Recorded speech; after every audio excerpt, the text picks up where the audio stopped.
যদিও তার পাপ দিয়ে আসমান এবং জমিন পরিমাণ ভর্তি হয়ে যায়। তারপরে নবী বলছেন কেউ যদি ইমানের হালাতে নেকির অবস্থায় যদি রাতের সালাত অর্থাৎ তারাবি সালাতে দাঁড়ায়, তবে আল্লাহ পাকের নবী বলছেন যে ওকে আগেকার সমস্ত পাপগুলি তার ক্ষমা করে দেওয়া হয়।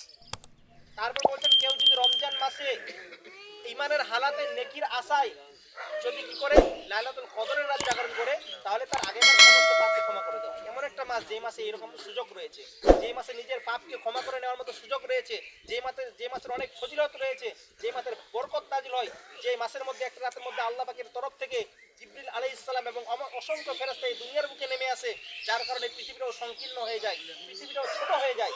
হয়তো মনে ভাববেন যে পৃথিবীটা আবার কিভাবে ছোট হয়, কারণ যখন লোকের সংখ্যা বেশি হয় তখন জিনিসটাকে ছোট মনে হয়। যেমন আজকের ঈদগাহের মাঠে আমরা আছি, আমরা লোকের সংখ্যা কম তাই বলে আমাদের ঈদগাহটা অনেক বড় মনে হচ্ছে, কিন্তু লোকের সংখ্যা যদি বেড়ে যায় আজ থেকে প্রায় 10 বছর 20 বছর পরে যদি প্রত্যেক জনের দুইটা দুইটা করে সন্তান হয়, তাহলে এই ঈদগাহের মাঠটাই ছোট হয়ে যাবে। কারণ ঈদগাহের মাঠ ছোট হবে না, অতখানি থাকবে, কিন্তু আমাদের লোকের সংখ্যার কারণে সেটাকে ছোট মনে হবে। যার কারণে আল্লাহ নবী সাল্লাল্লাহু আলাইহি ওয়াসাল্লাম বলেছেন যে এই পৃথিবীর বুকে যখন ফেরেশতারা নেমে আসে তখন এই পৃথিবীটা সংকীর্ণ হয়ে যায়।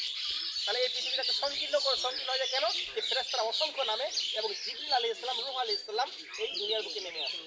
তাহলে এইরকম মাসকে আমরা রেখে আসলাম, এই মাস আমরা অতিক্রম করে চলে আসলাম, আর জানি না সামনে বার আমরা পাবো কি পাবো না, আল্লাহ পাক ভালো জানেন।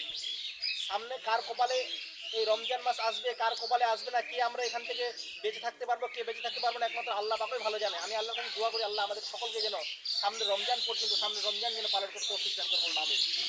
শেষে আমি আপনাদের সাথে কয়েকটা মাত্র কথা বলবো, কারণ বেশি সময় ধরে থাকতে মানুষের অধৈর্য হয়ে যায়। দু চারটা কথা বলবো কি আমাদের মধ্যে কিছু ভুল ভ্রান্তি রয়েছে। এই ঈদের ব্যাপারে বলেন, রমজানের ব্যাপারে বলেন, খাস করে আমাদের ক্ষেত্রের ব্যাপারে অনেক ভুল রয়েছে, যেগুলি আমরা একসঙ্গে মানুষকে পাই না, বলাও হয় না। তো আজকে আমরা একসঙ্গে এখানে সকলে আছি, তো ক্ষেত্র সম্পর্কে আমাদের